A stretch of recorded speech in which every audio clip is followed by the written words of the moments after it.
সারা জীবন অন্যের কাছে কাজ করে সারা জীবন যদি কাটাতে চান, তাহলে কিন্তু আপনার জীবনযাপন, আপনার যে সাহস, উদ্যম বা উচ্চ অভিলাষ আপনার পূরণ হবে না। যদি আপনি অন্যের কাছে সারা জীবন কাজ করেন, আপনার যে উদ্যম সেটা নষ্ট হয়ে যাবে ধীরে ধীরে।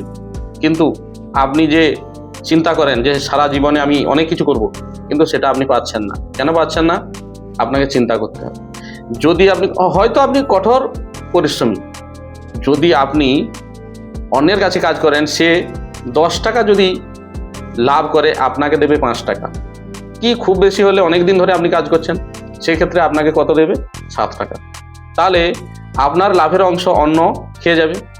অতএব আপনাকে আজকে যেমন একটা উদাহরণ দেব, বৃশ্চিক রাশির জাতক জাতিকা যারা, তারা হচ্ছে কঠোর পরিশ্রমী, সাহসী, উচ্চাভিলাষী এবং রহস্যজনকভাবে এদের জীবন যাপন করে দিন কেটে যায়। অর্থাৎ বুঝে উঠতে পারেন না, যেটুকু আসে সেটুকুই খরচ হয়ে যায়।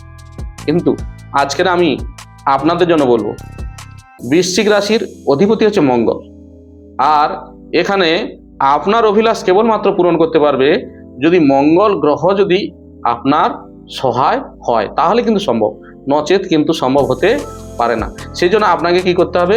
প্রত্যহ হনুমানজির নাম জপ করতে হবে এবং রাম নাম জপ করতে হবে।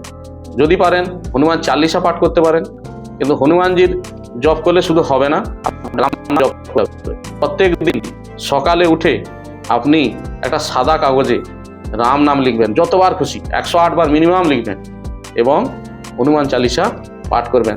তাহলে কি হবে? আপনার অভিলাষ অবশ্যই পূরণ হবে। বৃশ্চিক রাশির জন্য আজকের এটা হচ্ছে সবথেকে গুরুত্বপূর্ণ।